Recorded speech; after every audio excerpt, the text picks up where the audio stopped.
wake up and let the weirdness begin. It's the KVJ show to start your morning. Kevin is the host, and his skin pigment is whiter than Casper the Ghost. Virginia sounds like this. Nickname Vicious V. So don't get her pissed. It's Jason talks like a spaz, and they love to talk about Bigfoot and stats. So get ready, here we go. You're listening to 97.9 with the KVJ show. Well, here we go. Welcome to the KVJ show. Happy Tuesday as we are creeping through to the holiday. How you doing today, Virginia? Doing good. That's good. Organizing all my Christmas lists and looking at the length they still are. Okay. Oh, boy. I need to get on the ball. Still got a lot to do, huh? I do. I got all the packages out that had to be mailed, but I still have a lot of local stuff. Okay. What all do you do on your list other than gifts? And you did the tree and all that. So Yep, that's did the all tree. good. Got to get stocking stuffers. Got to get all kind of stuff like that. Okay. Lining everything up. Good stuff. Okay. We're getting there, huh? Yes, slowly Okay. but surely. All right. It's just when you look at the list, you're like, oh my gosh, it's still so long. Yeah, I hear you. Yeah, that's why I don't know if it's just being a dude or it's just the way I handle the holidays, but my list has nothing on it. It's just... Because your wife does it. Yeah, you're right. It's just blank. I need a wife. If anybody wants to be my wife, They're lovely to have. let me know. They really are, 'cause, yeah.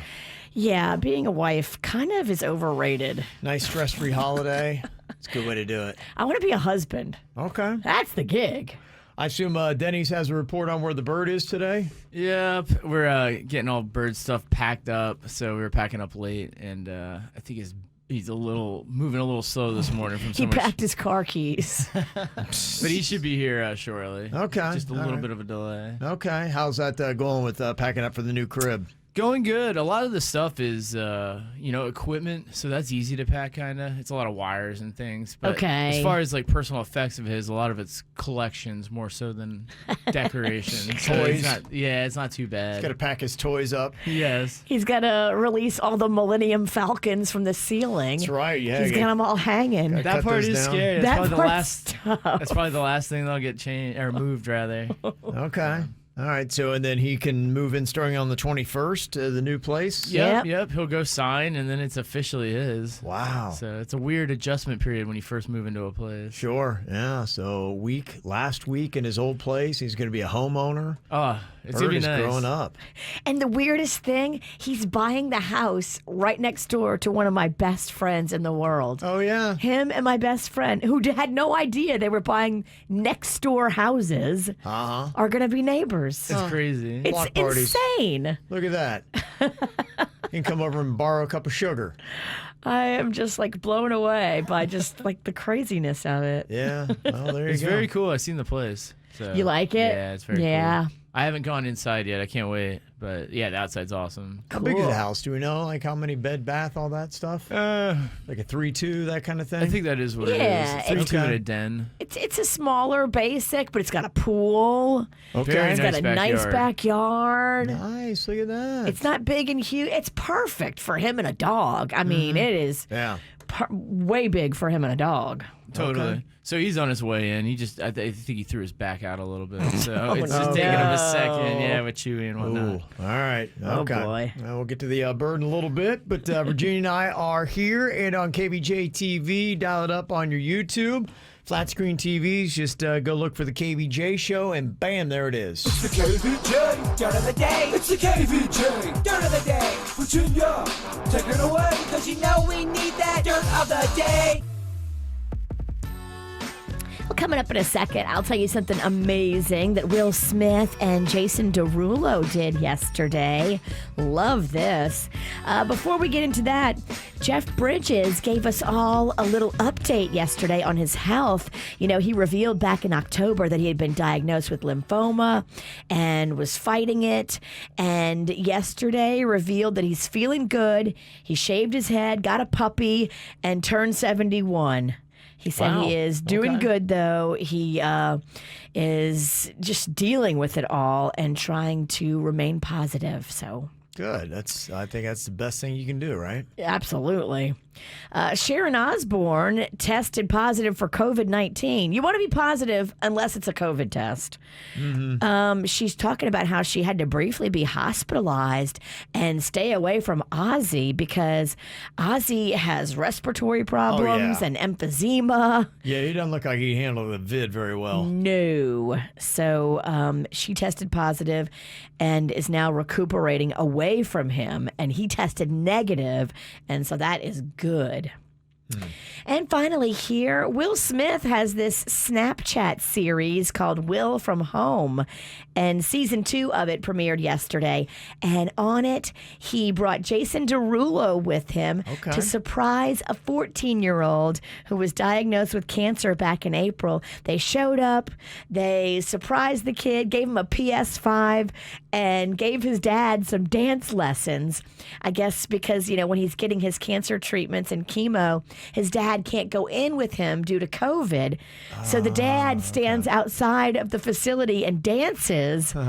So Jason Derulo and Will Smith taught the dad some new dance moves. That's cool. Oh, that's so beautiful. On top of giving the kid the PS5 and hanging out, then they made a $10,000 donation to the children's hospital where the kid is. So beautiful story all around. Yeah, it's a cool little thing. It's his Snapchat series, Will from Home, and they've got upcoming episodes with Alicia Keys. DJ Khaled's going to be on one coming up. Nice. So, yeah, it seems pretty cool. And that's what's going on in your dirt. It's time for viral audio. So hide your kids, hide your wife. Double rainbow all the way across the sky. Ain't nobody got time for that. Pretty good Monday Night Football game last night. I don't know if you caught any of it, Virginia. My husband was watching it because there's some ramifications for the Bills that matter. And Okay. I don't know. Yeah, these are AFC teams, as is the Bills, and, the Browns are up there with a good record, and the Baltimore Ravens are pretty solid as well. So it was a pretty good matchup last night, game in Cleveland, featuring a lot of South Florida players, as always. Lamar Jackson, the quarterback for the Baltimore Ravens, is a graduate of Boynton Beach High School. That's where he went. And a lot of people talking about the interesting cramps he got last night. Apparently, he had to go poop. What? And so he left the game to go poo, and then when he came back, he was lighter and faster and better, Virginia. He immediately connects with Marquise Brown on a 44-yard touchdown pass. Now, Marquise went to Chaminade Madonna in Hollywood Hills, so you got a South Florida connection going on there last night. And then came and set up Justin Tucker for a 55-yard field goal, and the Ravens eked out a win over the Browns in Cleveland, 47-42, basically scoring 5 points in the final 7 seconds last night. See Justin Tucker, most accurate kicker in NFL history. This is for 55 for the win. And Justin Tucker has done it for Baltimore. All right, let's see, we get a few hook and laterals there. And here's Jarvis Landry, the zeros on the clock. Ball picked up. Wow. Safety. And that's how it should end. And there you go. Wild game, wild night, and all good for Lamar Jackson. Did the commentators say it was a poo? There were some comments. In fact, it was kind of funny because during the interview that was going on last night after the game with Lamar Jackson, there was one of the other teammates that came up and made reference to it.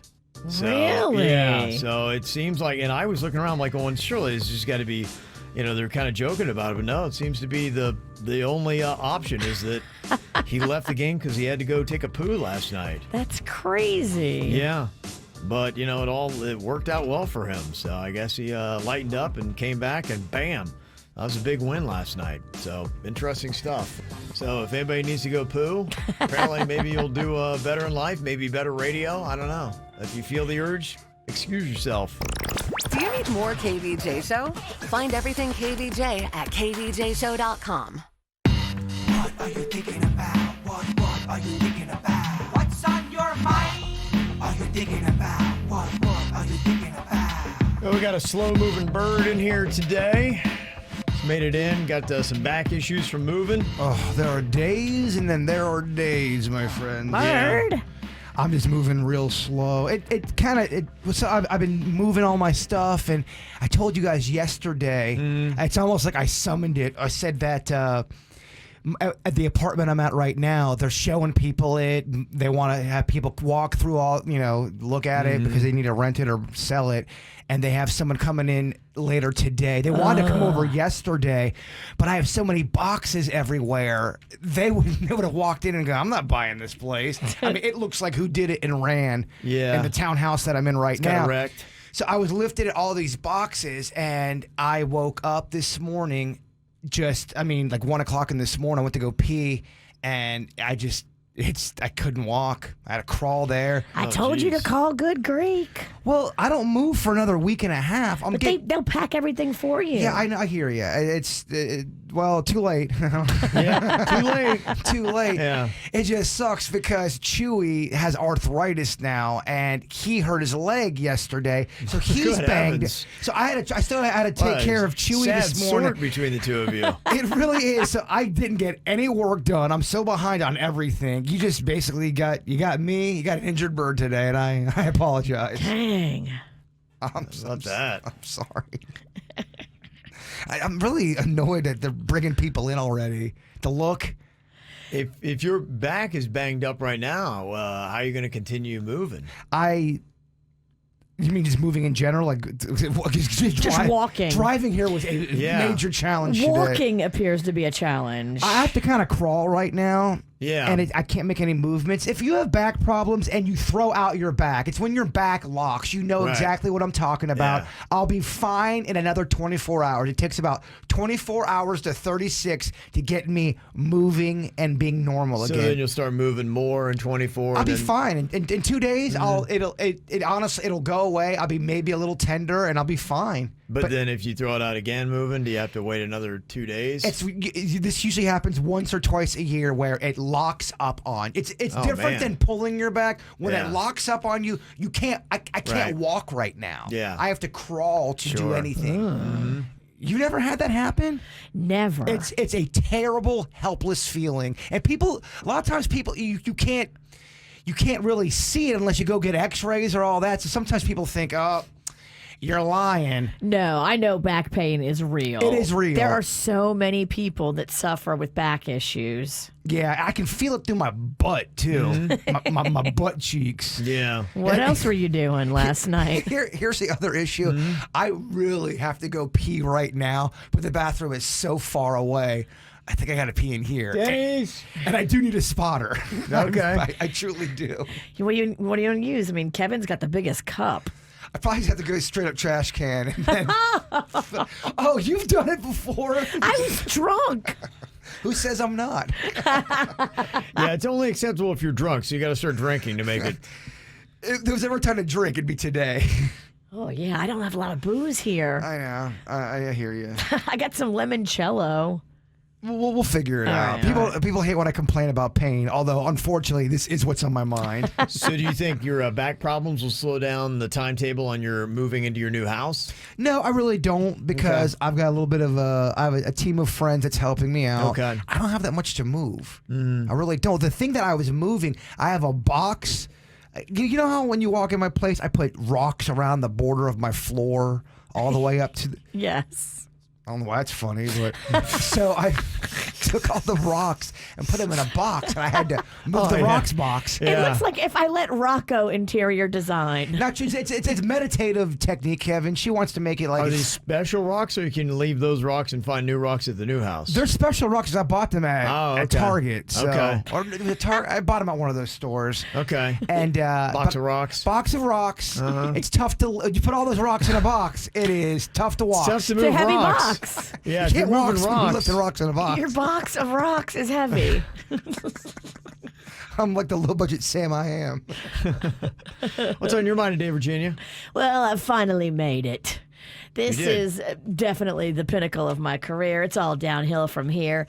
I am on the cover of the Talk of Tequesta, a widely circulated publication in my hood. Wow, that looks like it's at least 3 pages. Yeah. That's quite a I know you're jealous. Oh, it's called the Old People's Times. It's called the What do you Talk call it of here? Tequesta. Yeah, this is quite a paper they've got here. Peaceful, friendly community atmosphere, it says about Tequesta. That's us.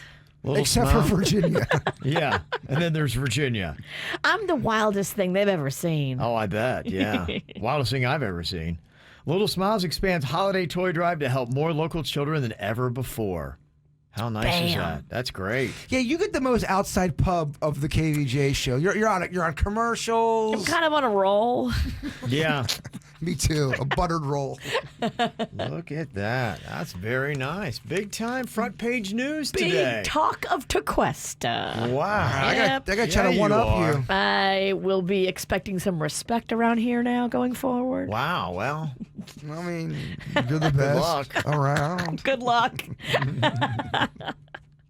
what I got on my mind here today, I don't know if you guys saw it yesterday, but I was kind of watching on the news yesterday as they had the first people in the state of Florida and throughout the U.S. getting their vaccines. So it was kind of a big to-do.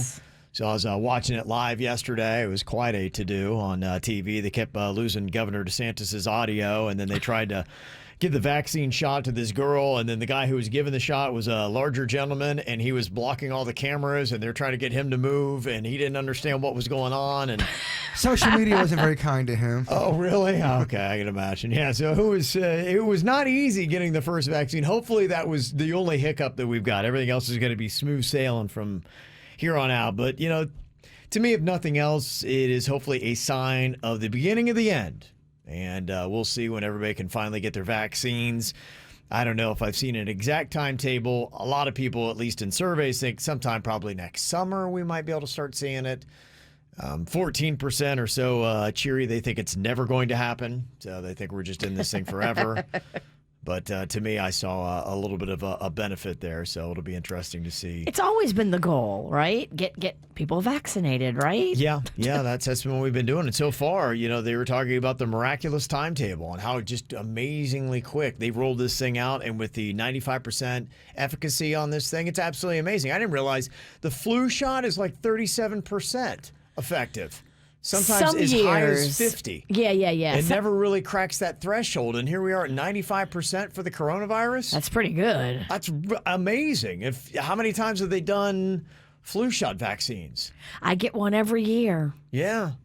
So I guess it's only half coverage, though, when you do the flu shot. Yeah, people that get the flu shot have talked about how they got the flu shot and then they still got the flu. Well, that just isn't fair. No. I see and I hear you working over there, Positive K. That's it. So I know there's a lot of undoing that needs to happen. Pretty much most industries, there are a few that somehow have shined in 2020, your Amazons and your Walmarts and things like that. It's been great for them. But look at the cruise industry, the movie theaters, the Bright Line, and the concert industry. Definitely need to rebound. So the sooner we can get out of this thing, those industries, and you hope they don't go away forever. I'm hoping that they can try to pick up the pieces when we get past this stupid pandemic. The concert industry lost $30 billion this year. Wow.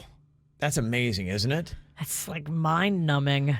And just to put it into perspective, like how long it's going to take to dig out, they lost 30, and they thought they were going to have a record year. They were projecting this year before the pandemic news hit, and they were projecting in a record year to make 12.2. So it's going to take them several years to even dig out of this deficit to get back to zero of what it's caused.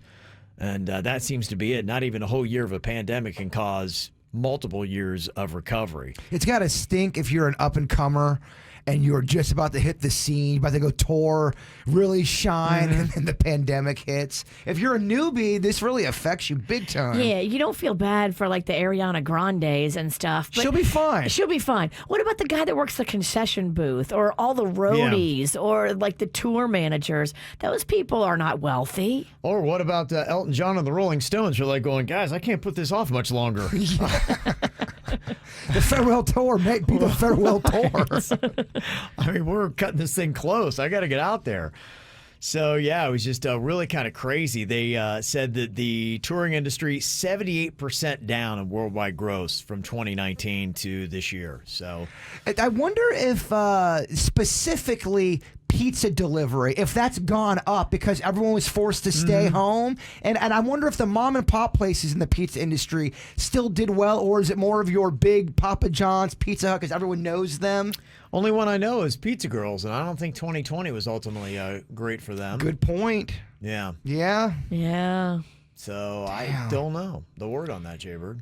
You don't have specific pizza stats, Kevin? No, I didn't come in with the pizza stats. I brought in the concert industry, but I didn't think to do research on the pizza. Aren't you glad I showed up today? Yeah. Wasn't expecting that one. So there you go. So hopefully some positivity going to be coming up.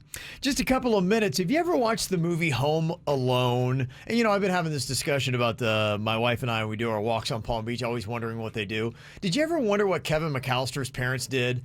They had a massive house, like how many kids, and they were taking a trip to Paris with like 13 people and they were flying first class. Yeah, it's pretty fancy. I had no idea, but apparently there was actually an answer to that question. What his parents did? For a living to be able to afford such a house and such a trip. If you've never heard the news on that, I'll tell you about it next. I was talking about the vaccine a second ago and just tweeted something out where you can go in and plug in some information about yourself, like how old you are, where you live, what kind of profession you're in, and your COVID-related health risks, and it'll tell you when you can expect to get the vaccine if you want it. So that's on our Twitter at KVJ Show. Denny's grabbed that. We can post that up on our Facebook page and whatnot too. So it's a handy little link that at least we gave you an estimate on if you really want to get the vaccine, how long you got to wait to do it. Well, I'd seen this question, and I've thought this before too, because whenever I see somebody living in a big house, I'm always like, how? Like, what did they do?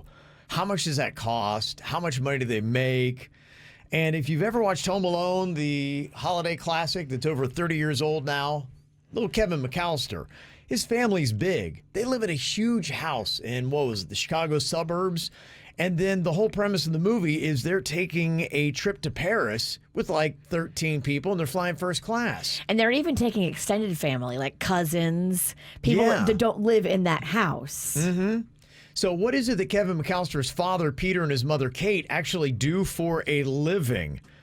I guess the answer came in a novelization of the film. Oh. Do you know what a novelization is? A book. Yeah. It's something that they really used to do a lot with movies.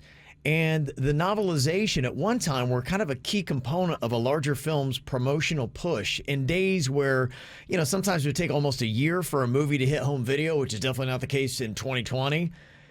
Having this novelization and a document of the film's story would be a way to market it, promote it. People would be like, oh, I haven't seen that yet, but I can't wait for that because here's what the story is. You would read about it's like the book coming out before the movie.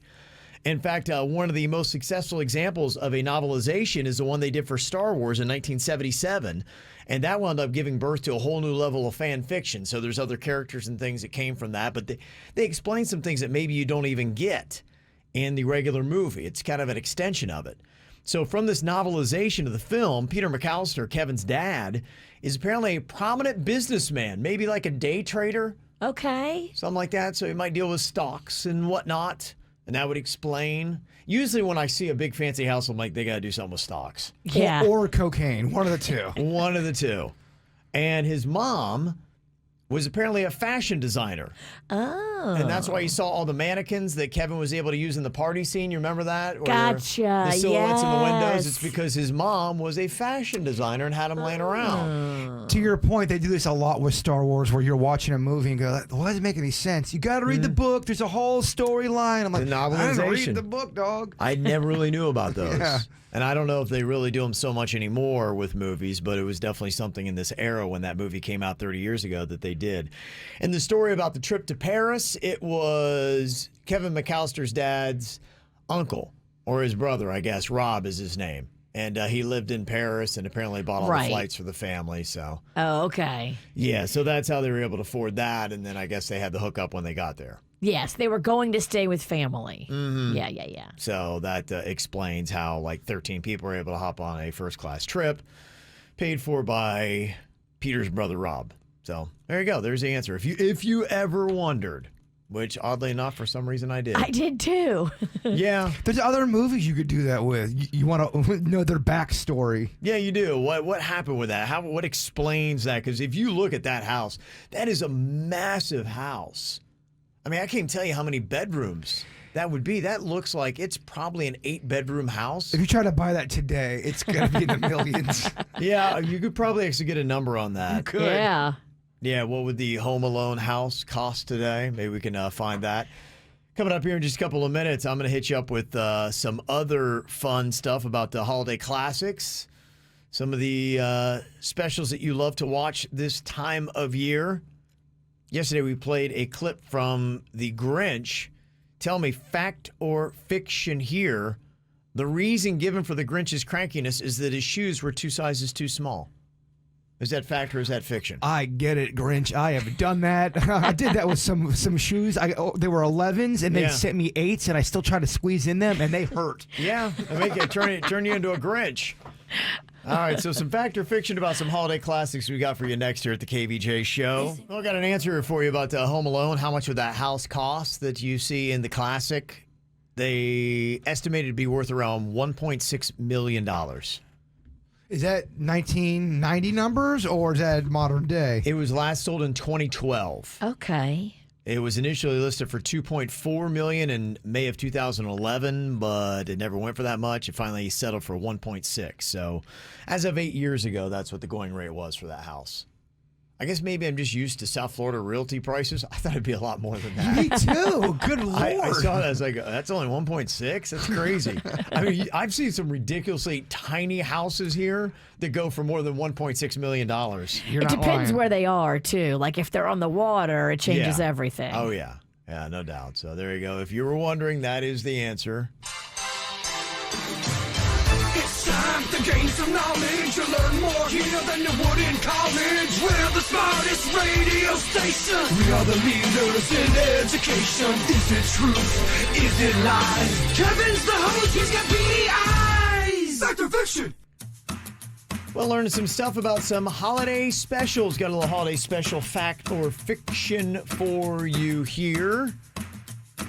What do you think about this, Virginia? Fact or fiction? The reason given for the Grinch's crankiness is that his shoes were 2 sizes too small. I see what you did there. Okay. It's not his shoes. What is it? It's his heart. You're right, Virginia. It's all about his heart, not his shoes. But if your shoes are 2 sizes too small, you are going to be cranky. That's very true. It turns you grumpy. Yeah, very, very true. Jaybird, fact or fiction for you, the guy that sang "You're a Mean One, Mr. Grinch" was also the voice of Tony the Tiger. Ah, it was fact with conviction. It was fact, yes. Sounds just like A him. little Ravenscroft. By the way, your Tony the Tiger, very impressive. I could take over for it. That's really good. Okay. I'm not kidding. Okay, so far you guys are cruising through this like a hot knife through butter. Virginia, what do you think about this? Fact or fiction? The movie A Christmas Story is based on some short stories that were originally published in Playboy. That's definitely scandalous. That is. I kind of want it to be true. I'm going to say fact. Gonna say fact, yeah. Think about that sexy leg The lamp. leg. Oh, yes, that That was a very leg. Playboy kind of thing. Yeah, that actually popped up first in Playboy. Who would have known? Huh. Jaybird, how about this? Fact or fiction? Jack Nicholson actually wanted to play Ralphie's dad in A Christmas Story. That's fiction. He would not want to play that. There's no way. Yeah, he actually did. He wanted the role, but producers couldn't afford him. He wouldn't come down on his price. He wanted the role, but they're like, dude, we can't afford you for what we're doing for this. It could have worked. I think you would have done a great job I as think the you would have dad. too. It'd have been great. In fact, I wonder now, looking back, if he was just like, you know what, maybe I should have brought my price tag down because it shows for 24 hours, right? Straight It's on got to be CBS like every year. residual checks just Sure. every year. Not that he needs the money, but it'd be just another feather in his cap. If he already wanted it, he's probably like, man, just a little bit of this or that. Everybody wants checks. No, you're right. Let's be honest. You're right. In some roles, it's better having somebody that you don't know than somebody you do, even if they're a great actor. I agree. And I don't know if Ralphie's dad, it's better having a guy that you don't really know playing that role than Jack Nicholson. You're completely right. There are some roles where if you put a famous person in there, it wouldn't work. Yeah. You go through this list all the time of this person turned down this role, and we're like, I don't know if that would have worked. Yeah, they got lucky a lot of times that they didn't get them. You bring up the Back to the Future one, Eric Stoltz. he was the original Marty McFly, and if you go to YouTube, you can see the original Eric Stoltz versions of it. Oh, no way. And they had to scrap it because they were just like, this is not working. It wasn't connecting. It wasn't connecting. We got to get rid of this kid, and they brought in Whoa, how Michael about J. that? Fox. Wow. It is. There's something to it. How cool. Fact or fiction on this one, Virginia. After being reduced to nothing but a puddle, Frosty the Snowman is brought back to life by a kid's popsicle. A popsicle? No, think about the song. I'm trying. It must have been some magic. In that old popsicle they found. But did that popsicle make Frosty No. come back off the ground? I think it was a top hat, not a popsicle. Or was that corn pipe? I'm going to say fiction. I don't remember popsicle. You don't remember a popsicle? Popsicle. You are correct, Virginia. That's such Kevin trickery. It is, but he almost got me. It's actually Santa Claus that brought him back to life. Oh, okay. So what's the deal with the hat and the corn pipe and the button nose? I think that's kind of what first brought him back, and then, you know, he gets gunned down in the street, and you'll remember, you're like going, oh my gosh, no, Frosty. And then it takes the magic of Santa to bring him back again. I think we all kind of can agree that the whole concept of Frosty the Snowman is nothing short of horrifying. Yes. A magic snowman is coming to life. But he's happy and he Yeah. plays with the kids. He's melting in front of the. I don't like Look, it. Keep it together. Keep it together. He's kind of a babysitter, and anything that keeps the kids outside and occupied, I'm happy. I don't trust Frosty. They just did that with the new Kentucky Fried Chicken commercial. You seen that? Colonel Sanders brings you a hot piping meal, but it melts him. And then he's melting, and he's looking through you through the dining room window, and you're like out there, you're kind of conflicted because you're eating the hot piping chicken, but you're watching the Colonel melt. Yeah. Fascinating. I don't know if that makes me want to eat chicken. I don't know either. I'd be very conflicted. Be very conflicted. All right, finally here, Jay Bird. Fact or fiction? Before he settled on Tiny Tim, Charles Dickens considered naming the boy in his classic story A Christmas Carol Small Sam or Little Larry. What do you think, Sam? I like Little Larry. Small Sam or Little Larry? Small Sam sounds like it could He work. landed on Tiny Tim, but it could have been Small Sam or Little Larry. Little Larry definitely was not real. This is Kevin trickery. This is fiction. This is fiction. That's a fact. Instead of Tiny Tim, we could have had Small Sam, Little Larry, or even Puny Pete. Oh, you can't. Puny Pete. I feel like he didn't choose the right one. I kind of like Puny Pete. I like Little Larry. I like Little Larry. Little Larry would have worked as well. So there you go. Okay, I got a couple random questions here for you. What is one thing you love and hate at the same time? Oh, Virginia. Oh, sorry. Did I say that out loud? Yes. All right, I'll remember that. I'm just kidding. I think number one would be working out. I really kind of hate it, but at the same time, you're like, I'm doing something good. And every now and then they're like, okay, there's a sense of accomplishment. You feel a lot better as soon as it's done, but I really hate it. The after effect, especially if you do cardio, there is that runner's high that's real. I've never caught it, but it sucks because it takes a while to get there, but you do. There's a sense of peace. okay. I get the runner's low. It never clicked for me. It's tough. Is there anything you think of, Virginia, that you love and hate at the same time? Drinking a lot. Okay, there you go. Because you love it when you're doing it and you're having so much fun and you're dancing around. But then the next day, you're like, oh, my headache. Oh, the pain. I did what? Yeah. I kind of have that feeling with that new trail mix I've been loving. I love it. I love it. Yeah. But if I eat too much of it, it hurts my stomach really bad. I'm in pain, and I'm getting fat again. So I love it, but I do hate it. You can say that about a lot of food. There's foods that I love, but sometimes they don't agree with you. I really actually do like things that are garlicky. Man, those breadsticks that they have, the Olive Garden. Oh, good heavens. I love those things, but man, I cannot be within the vicinity of humans for about 48 hours afterwards. Fat Kevin, would you get butterflies in your stomach when you'd go to an Olive Garden because you knew it was bottomless? with those. Yeah, I loved it. Yeah, absolutely. And we didn't have one in my town, so we had to drive a town over. Which made it fancier. It did. It was a destination. So when you went to an Olive Garden, I mean, it was something that probably for a month you talked about and looked forward to. Big time. You know your town is podunk if you don't even have an Olive We don't have Garden. an Olive Garden, yeah. Every town has an Olive Garden. Not Logan, Ohio. That's so funny that I understand and get the excitement and the fanciness of the Olive Garden, especially back then. We circled the calendar. We had that too. I mean, we didn't live in Logan, but going to Olive Garden as the Penningtons was fancy eats, man. Yeah. Oh, in Bowling Green, where my dad lives and now my grandmother lives in the nursing facility, before COVID, like when we would go up there for special events, that's where we were going. OG. It was going to the nice place, the Olive Garden, Oh, yeah. and everybody got dressed Big up. stuff. It was a big deal, yeah. Olive Garden gets so much hate, and I don't understand because every time I go there, I think it's such a delicious It's meal. generic Well, and basic. In South Florida, it depends on where you are. Honestly, you still go to Southeastern Ohio, and Olive Garden, you wear your Sunday best.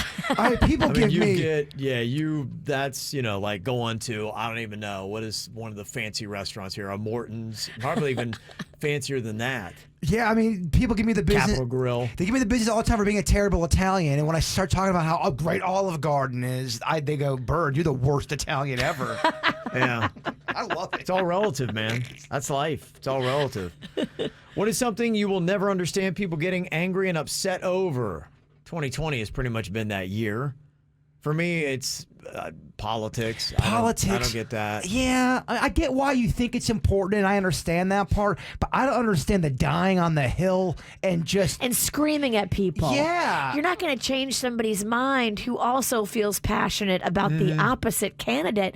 So why are you guys screaming at each other? Boy, they do an amazing job of roping you in there. I'm telling you, the people that delve up that political theater. Well, man, oh man, it's calculated because they got to get ratings. It's almost like wrestling. It really is. They said this and he said that, and oh my gosh, now there's going to be a fight. And if you're screaming and fighting with people, just know they've worked you into a frenzy. Yeah, they have. Why'd you see the majority of people, they've been fighting over politics for so long, and at the end of the day, you're fighting for what? Is it really making a My mom and Ann would get into politics all the time. Both passed on. I think about their fights. They would yell. It meant nothing. Yeah.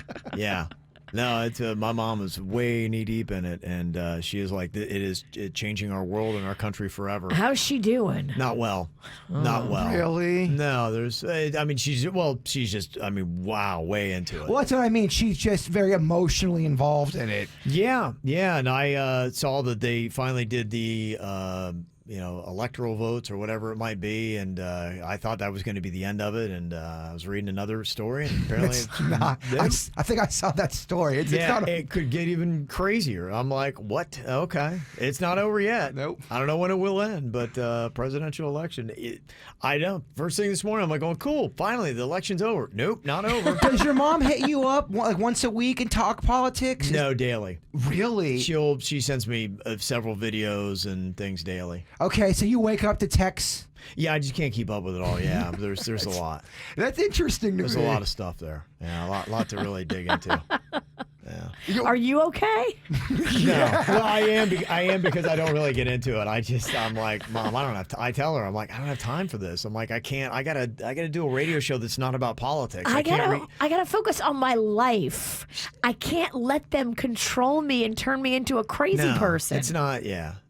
She sends me probably about a good 90 minutes to 2 hours of content every day. Oh my gosh. Couldn't do it. How's your dad do? Because I know that they're both. He's in it, but my mom's knee deep. She's got a sister that is fires her up. Yeah, that's how my mom and Ann was. One would fire the other one up. They keep each other going. Yeah, they're disciples of Rush Limbaugh, Glenn Beck, and she's retired lieutenant colonel in the Marines. So does your dad just kind of hang out and chill, or does he actually agree with her? I think he agrees, but he's not of the same. He's not, He's calmer about it. And he's not as deep. My mom is in, I don't know what these sites are or what's going on, but man, she is way down the rabbit hole in conspiracy theories. To me, I've never seen so much content when it comes to politics. I mean, everybody's covering politics. It's unreal. I've never seen anything like it before. Well, the storylines, I'm kind of aware of them. I'm like, you can't even write this stuff. It's pretty amazing. It's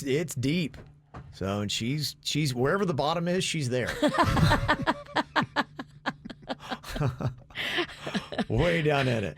What's she gonna do if they decide that they swear in Biden? Is she gonna lose it? I don't know. I am kind of interested to see. I'm kind of sitting back in the back with my popcorn, just kind of watching it all unfold. Isn't that like January? January 20th, I believe, is inauguration day. But to Kevin's point, depending on what you read and what you believe, and people are like, the election's over, blah, blah, blah, in the chat room, what we're saying is the media is going to keep covering it, that it's not going to go away. Not everybody thinks the election's over. over. That's what we're saying. It's very divided still. Yeah, you're going to hear reports on this stuff still. It's not going away. Yeah, I'm like with the chat room. I woke up today, I'm like, phew, thank goodness. I saw the news, and I'm like, they finally did the electoral votes, and Biden is. I'm like, just to have it over with, I was relieved, and then I started reading another story. I'm like, okay, no, there's another scenario where it's not over yet. So, Anyway, I don't get all the fighting over it. I don't either.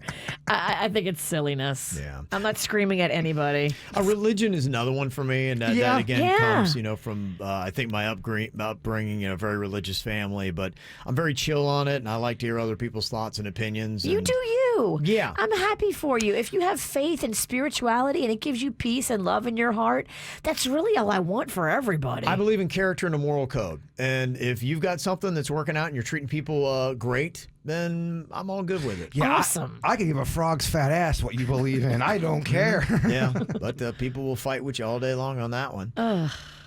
What is your nuclear war survival plan? I actually saw that the sale of bunkers is... I saw that too. Did you? People are buying bunkers en masse. I'm like, who are these people? Who's buying a bunker? Do you know anybody buying a bunker? I don't, but I think maybe out in some more rural areas. Yeah, my mom does. I think she's got provisions. I could see your mom getting a bunker. I have one buddy that's taking money out of the bank and is ready for it to all go down. But he's been like that for a while. Okay. You may want to look under your house next time you go to Ohio because you may have a bunker. You also might find all the money in cereal boxes. You'll have all those ready-to-eat meals. Yeah. I don't have a nuclear war survival plan. I don't either. And I don't know that necessarily, other than having a bunker, that you really can. And, I mean, how many people have had bunkers for how long? I mean, they got that JFK bunker there on Peanut Island, and, they never used that. I don't know why, but in any of those kind of end-of-the-world scenarios, for whatever reason, it feels like going to the woods, deep in the woods, is the right move. I don't know why. It just feels right. Probably Maybe that's where you should put your bunker. I think a lot of people do. They go out in the woods and build bunkers. Yeah, if there's going to be a nuclear war, they're going to hit a city. So you got to get away from cities. Because, that's what all the movies tell us. They're not going to go to the woods to attack us. No one's out there. Who drops a bomb on the woods? Yeah. What, you kill a bunch of squirrels? Exactly. Good for you. Go to like the middle of the state. I feel like the middle of Florida, you'll be all right. No, I think the middle of the country. Somewhere in the middle. You can't get there that fast, though. I mean, if you know the nuke is coming, you only have like an hour. Where the hell are you going to go? Go west. I know where we all should go. We all should end up in Montana. That's where we should go. Okay. But we only have an hour. I don't think that was in the question. Was it an hour, Kevin? Is that what you said? No, it's just what's your plan. We're going to Montana. All right. I got great jerky there. I love it. Yeah. And finally, here for your random questions. What are some simple things that give you anxiety? Probably one of the top ones for me is just running late. Yeah. That is something where you've got a time limit on something. You really need to be there, or you're going to throw a lot of things off, and I got too much stuff to do and too little time to do it in. I'll get massive anxiety for that. I had major anxiety this morning. I was running late. I still had to take care of Chewy. I couldn't walk. I'm like, I still had to edit things. It was terrible. Yeah. Going through the drive-thru with children in the car gives me anxiety because these kids, they always mess up the order, and then they complain to me the whole ride that their order got messed up. Driving over a bridge, especially if you know it's coming up and you're at that red light before you go onto the bridge. If you don't like bridges, that's rough. Yeah, that is some tough stuff. So there you go. You got any answers to the random questions? You can get them into us. Text 877-979-WRMF, 979-9763. Celebrity birthday for today. Quick little shout out here for Don Johnson. Kind of put South Florida on the map in a sense with the Miami Vice TV show on NBC back in the 80s. I love Sonny that. Crockett. That look I love still. Well, hey, it still is a big part of South Florida. The Miami Heat, their uniforms are called the Miami Vice versions of them, and they've got those type of pastel cool colors. So it is a name that still resonates in South Florida. He's 71 today, and I even heard a rumor that his daughter Dakota is engaged to Chris Martin, possibly. Lead singer of Coldplay. So they might have some big family news for his birthday today. Isn't the Coldplay dude, and I'm not sure, isn't he a swinger? Or am I making him a swinger and he's not a swinger? I thought the Coldplay dude and Gwyneth Paltrow. Well, Dakota Johnson, she likes the rough stuff in the bedroom. I saw it in the movie. So it's true. It's got to be true. It's got to be true. Mm-hmm. Yep. Maybe she's freaky too. Yeah. Happy birthday from Quinn. A 26th birthday is a human, and first birthday is my wife, Mrs. Gray. So Quinn is sending that out to his wife. Also, happy birthday to our fabulous daddy. No matter how old we get, we will always need you. Oh, that's sweet. Aww. Tyler, Ashley, Sophie, and Summer. Happy birthday to my Doug. We love you across the oceans and back. From Becky, Brady, Julia, Zoe, and Jetty. Happy birthday shout out to my daughter, Julie Shaw. She's an amazing daughter and a wonderful mother, and my grandson, Penny, sent that in. Got a third birthday shout out to my baby boy, Ryder Dean. Love you to infinity and beyond. From Ryder's mommy, Ashley. Happy 9th birthday goes out to Russell. Love you so much. Proud of you. From mommy, daddy, Amelia, and Anthony. And a 50th birthday shout out to Steve from his brothers, sisters, and his wife, Jennifer. Here's to another 50 years. There you go. Going on the back 9, basically. Want a birthday on the KVJ show? All you have to do is just send us an email, mail@kvjshow.com, mail@kvjshow.com. Time for the KVJ holiday match game. Is there somebody here on the show that you think that you link up with? Are you crazy like us? That's right. Well, Melissa from Lake Worth is apparently crazy like Virginia because she would like to partner up with you. Hello, Melissa. Hello. Okay, here's what we have got for you. We got this, Melissa. A little phrase here that's going to have a little hole in it where you can put in a blank word. Now, Virginia, you got to give her a chance to be able to write down her word. Okay. First, Virginia, you have to show it to us, and then we'll let Melissa answer to see if you guys can get a match on this, okay? All right, here we go. Holiday match game. Here is the first one for you. Santa has another reindeer that never gets to pull the sleigh because he keeps blanking. Santa has another reindeer that never gets to pull the sleigh because he keeps blanking. Okay, give Virginia a second here to write down her word, which she thinks belongs in that blank. Okay, I've got it written down. Okay, all right. I think I knew what Virginia wrote too. You can't see it? I didn't see it. Okay. I'm trying to play too. You want to play along? Let's see if Melissa can make a match. What is the word that Virginia wrote down here, Melissa? I'm thinking sleeping. Sleeping. The word Virginia wrote down is farting. Jaber got the match. You wrote farting. Got to know Virginia's juvenile mind here. Inspired by a Seinfeld episode where they had the horse Rusty that kept farting because they fed him beefaroni. Yes. You can't have someone pull your sleigh that's farting. Mm-hmm. Okay. All right. Next up here. See if we can get a match. This is your second out of 3. We got 3 chances, right? Yep. Okay. Okay, there's a new Hallmark movie set in Palm Beach called I'll Be Blank for Christmas. Okay, give Virginia a chance to write down a word here. Okay. New Hallmark movie set in Palm Beach called I'll Be Blank for Christmas. Got it. Okay, Virginia, let's see what your word is. You wrote down. Okay, all right. It's not farting. That's the last one. Yes, got it. Okay. All right, let's see here. Melissa, what do you think Virginia wrote down? Oh my God, I have no idea. I'll be working. I'll be working. No, Jaybird actually got it right. You got it right, drunk. Jaybird's gotten 2 out of 2. I know the witch's game. I'll be drunk for Christmas. See? That's fun. Working, not so much. But I have often been drunk working. Okay, well, you got one more chance to try to get a match here, Melissa. We got this. Final one. Holiday match game, Virginia. To be festive, this year Jaybird has painted his blank to look like a candy cane. It's a mini. Okay, you just got to write. Can't give away any clues, what you might write. Sorry. I think we know where I'm going to go. I mean, This one's easy. you set him up, I'll knock him down, Ralston. Okay. All right, Melissa, what do you think Virginia wrote down? I'm going to say his butt. His butt. No. She wrote the donger, the old peen. Oh, candy cane. I wrote it down too. Yeah. 3 for 3. Okay, well, nice try. Unfortunately, we did not get a match here today, Melissa, but Jaybird got 3 for 3. Yeah, congratulations. Yeah, so Jaybird, you win the prize. Very nice. Thanks We're for too playing, close. Melissa. That's what that means. Yeah, I know. A little too close. Wow, how about the 3 for 3 on Yeah. that? That was very impressive. I could probably do you too, Ralston. Hey. What are you talking Well, about? get you. I get you. I get me. would guess you. Okay. All right.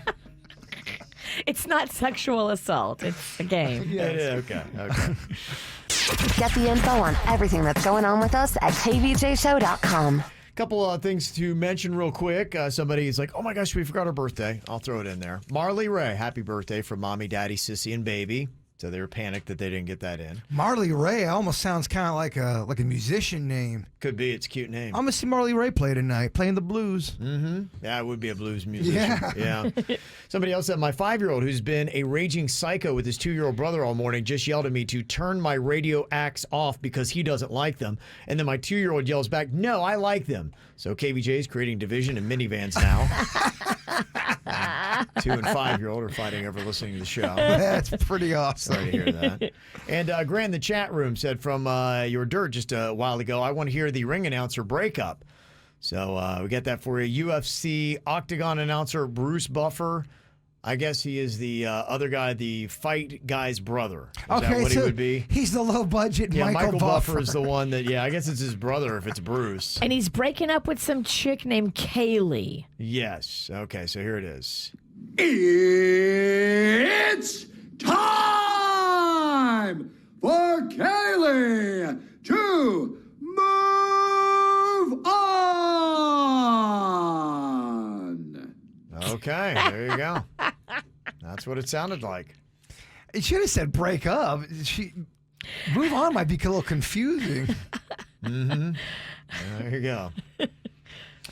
Got an email here. Somebody is struggling with their office restrictions when it comes to the holidays. And I know we had a little bit of this on Thanksgiving, but apparently it's also going to be something for Christmas or Noche Buena. This email says, should I cancel Noche Buena or find a new job? Our company asked for every employee to submit their plans for the holidays, and it was not optional. So I let my office know that I will be going to my sister's house on Christmas Eve. I have a large Cuban family with about 22 people, counting all of the abuelitos, siblings, and kids. Most of my family are people that I see almost every week anyway, and I have for most of the pandemic. Well, my plans came back denied by my boss, and I was told that I was only allowed to celebrate Christmas with my immediate family that I live with, or I would have to take an unpaid 2 weeks off after Christmas. Is anybody else having to do this? Because it feels very unreasonable to me, and I really can't afford to miss 2 weeks of work with what I spent on Christmas gifts already. And I really did not see this happening. Just to let you know, I'm also thinking about quitting over this. I have a week to find another job, and maybe I could find one that starts right after Christmas. I work retail, and I've been in my current job for just over 2 years. I got promoted only once in that time, and I think that I could get to my current salary somewhere else pretty quick. How would KVJ handle this? Oh, boy. It's a very personal decision, and only you can figure it out. I mean, how much do you love this job? It sounds like you're not really married to it. Mm-hmm. Sounds to me like you're just looking for some justification if I'm reading between the lines, and you want to make memories with your family and you deem that that is the best thing to do. I assume that you probably never missed one, and family is very important to you. Probably a lot more important than this job. Do you have to tell your job how many people you're celebrating with? How do they know? What if you celebrated on the 24th or the 25th, and then you go get a corona test and you come back negative? Why can't you do that? I imagine they're asking about who you're going to be celebrating with. Yeah, but work asks me a lot of stuff I never tell them the truth on. Yeah. You know what I mean? It's like... Well, see, we've all learned today. The moral of the story is lie to your work. Mm-hmm. Is this unreasonable that the work is even asking these kind of questions? I mean, we are kind of treading on the very personal. My friend's work, because she wanted to travel, and she works in a place that does medical stuff, but it's not a hospital. And they told her, if you travel, same thing. Don't come back for 2 weeks. Take your little vacation, and we'll see you in 2 weeks unpaid. But I just want to make sure you can't do this. You can't go out or be with people and then go get tested and it comes back negative. Well, they're saying, like with COVID, there's an incubation period from when you get it to when you start showing symptoms. So I think you have to wait at least 5 days or something before you can go get the test and then feel good that the results are accurate.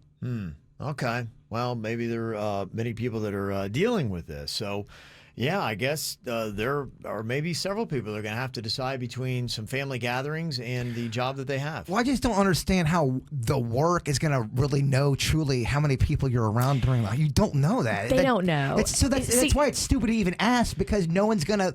And I think you're okay, but if you bring COVID back to the office... then you're in trouble. But again, though, you could have gotten that at Publix. How are they going to know where you got COVID from? They're not. Just make sure nobody's posting anything on social media, because that's what my friend was so worried about. She's like, y'all can't tag me in any pictures because I'm not even supposed to be here. My wife had a friend that got cute on Halloween and put up her cute, she looked adorable, so you had to post it. But then her job saw it, and they're like going, yeah, you're going to sit home for 2 weeks. Oh, they benched her? Yeah. She got benched. Quit tagging me in these pictures. But I look so cute. I mean, look at this costume. I spent $200 on it. I'm a sexy cat. Yeah. Yeah, a couple of the comments that came in. Katie said, what you do for your holidays or while you're not clocked into work is none of your employer's business. Your boss can't tell you what you're not allowed to do on your own time. Yeah, what if you are a swinger? Like, well, I'm going to an orgy on the 23rd. Do I got to be so specific, boss? I would not tell your boss that. Well, I mean, that's basically what they're asking. Well, and how dumb this boss is, too. A lot of people were mentioning, be like, well, she works in retail, so how many people she's exposed to? Hundreds of strangers daily, but being around her family is going to be what does it? Well, that's what's insane about it. You're not. You're just. It's insane. Yeah. Good luck with that. And I even saw these stats today in Daily Mail. They said the risk of catching the coronavirus from a family member is less than 17%. So, that's pretty low. I don't know what the retail number is, but family is 17%. So there you go. I believe Kevin. Kevin's right a lot. Well, it's Daily Mail. So you can thank or blame them either way. But I saw that, and if that is true, yeah, go do it.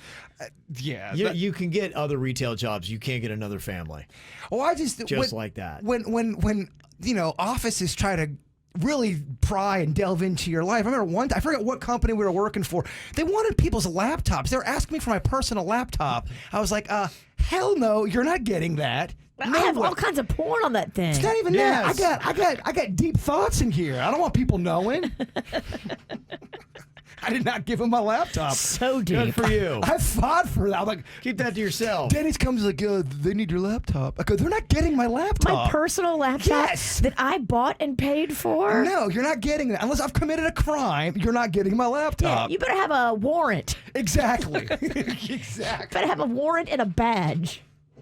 Somebody else sent in a text message. Man, these businesses, it's crazy. It says, I work in retail, and our corporate office sent out a mass email saying that they encourage us not to have any holiday parties or mass gatherings to avoid contracting COVID.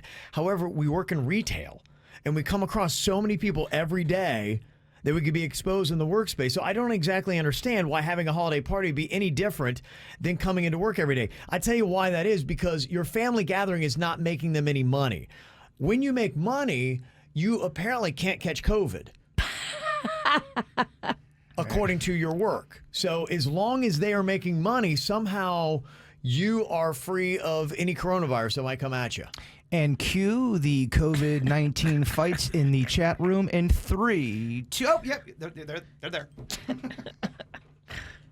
Anything else you want to add to the discussion? 877-979-WRMF and that KVJ TV chat room on YouTube. You can go and jump in there. Anybody want to play a little round of Denny's or Animal? Yeah. I want to play a big round of it. You do? Okay. Well, we'll see here. We'll get somebody on the line. 877-979-WRMF. 877-979-9763. If you would like to play along. My daughter has a relatively young dog. It's just over a year. She's got a little French bulldog. Oh, he's adorable. I follow all the little pictures on social media. Oh, she loves him to death. His name is Prince. And so cute. He's great for her. Prince? Yeah, that's the name of her dog. And he's still, even just over a year old, kind of still in that chewing stuff phase. And she gets frustrated with him because apparently he goes after her most expensive lipsticks and makeup. You know, he eats makeup. Yeah, that's messy. I think he ate. She got a really expensive or a nice lipstick, and it seems like, I don't know if you've ever had a dog. How is it that they seem to know the most expensive items, and they go after those? The ones that cost nothing, they leave untouched. But if there's something you accidentally leave out, and you got a puppy around, they go after the goods. But I gotta tell you what, that dog's butt looks angelic, just beautiful. Makeup butt completely. Okay, lipstick Check butt. out that dog's butts. There is a new survey that finds that for the first year of dog ownership, it will include 6 pairs of chewed shoes, 5 emergency visits to the vet, and 6 mad dashes to freedom out the front door where the dog takes off. We had that one day when I showed up late. Prince, he's very black. He's very dark.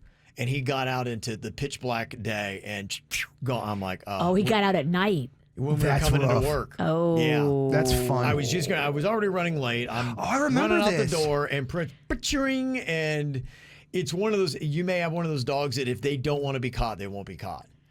Yeah, I had a friend that their dog ate underwear or panties, and they had Prince to has done that. They had to pull it through. Yeah. They digested it, and it was coming out. He'll do that. You're like, what are you doing? He's done that. That's crazy. Yeah, he eats underwear. A lot of them. Pervert. Yeah. Come on, Prince. They say within their first year at home, respondents' dogs went through 27 toys, destroyed 4 pieces of furniture, and slipped out of their leash 6 times. So this is what you can expect. They say the dog owners spent an average of $122 repairing or preparing their homes for the arrival of their fur babies, but destruction still did happen. They said they devoted 11 hours a week to training them, but 68% have said that during the pandemic, their dog is the only reason they've kept their sanity.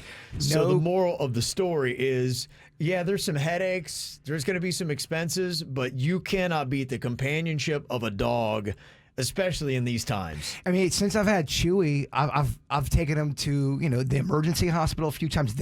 Those add up. Right. But if I did not have Chewy during the pandemic, Worth every penny, right? I would be in a real dark place. And absolutely. Right now, I'm in my prime. So they're an investment, but they're well worth it. Courtney is on here. I believe she is an animal lover and enthusiast from Port St. Lucie. Hello, Courtney. Courtney. Hello. Okay, are you ready for a round of Denny's or Animal? Yes. Okay. Now, what we've got here is a scene featuring an animal, and you just got to tell us if this is the real animal making this noise or if it's our producer, Denny's. Okay, very challenging game here, Courtney. Alrighty. The first scene we have for you, picture this. 3 French hens. You know the 12 Days of Christmas? You ever wonder what 3 French hens sound like? 2 turtle doves and a partridge in a pear tree. Oh, very topical. Yes, that's what Denny's does. 3 French hens. This is what they sound like. Is this real French hens or Denny's?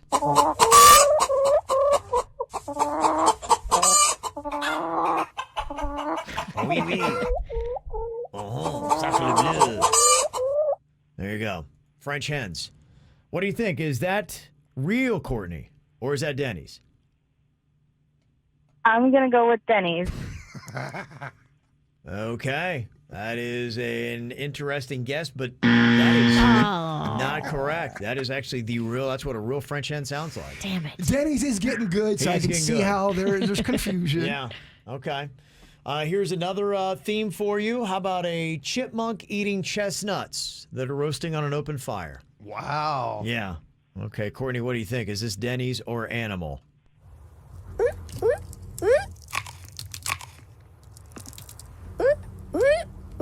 Okay, there you go. You can hear them crunching into those chestnuts. You can even hear the fire crinkling in the background. The chestnuts were roasting on an open fire. Courtney, what do you think? Is that Denny's or animal? That one I think is Denny's. That one you think is Denny's? There you go. Not with complete confidence. Yeah, though. there was a little hesitation. But she pulled it in for the win. Okay, got one more here for you. Denny's or animal? Real challenge. Tell me what do you think about this scene of a reindeer pulling a Christmas sleigh? Is this the real thing or is this Denny's?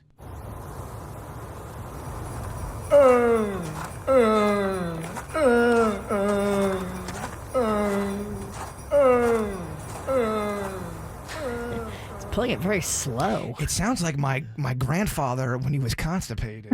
I was going to say, it sounds like Lamar Jackson in the football game last night. What do you think? Is that Denny's or animal here? Courtney?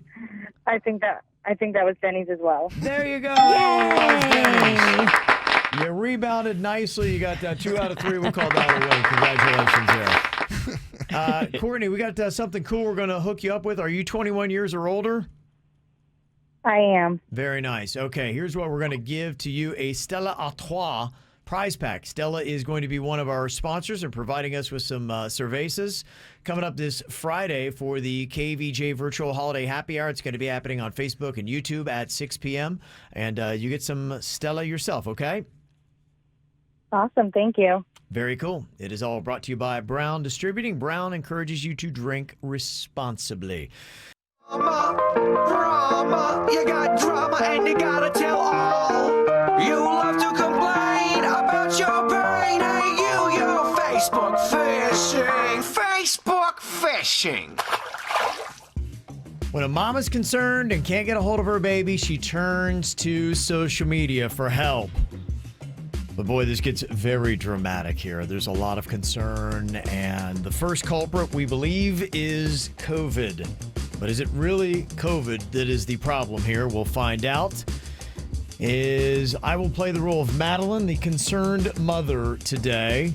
Jaybird, you can play Jessica. She seems like she overreacts a little bit. She is right there. You ever have that where you have someone that's kind of feeding into the anxiety and drama? The anxiety hype person. Yes, she's a stoker. She stokes the fires of Madeline's concern. Loves dramatic things. She's so happy. She's so happy to to be on this thread because she can be in there right in the middle of it. Yes. Oh, that's you. You're a drama Jessica. Yeah, she's inserted herself in this. Virginia, you can play the role of Mark.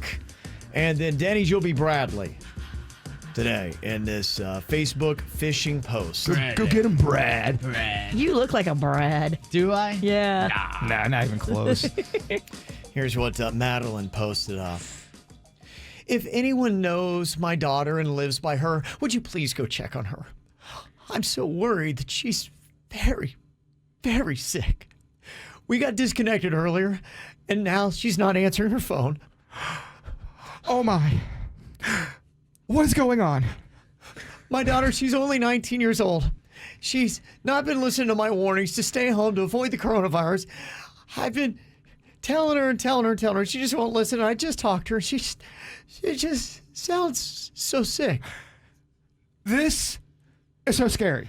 Madeline, these young kids will, oh my gosh, I'm reading the wrong part. Oh, I'm so beside myself. This is so scary, Madeline. These young kids will not listen to common sense. I was not so careless when I was that age. I'm crying with you.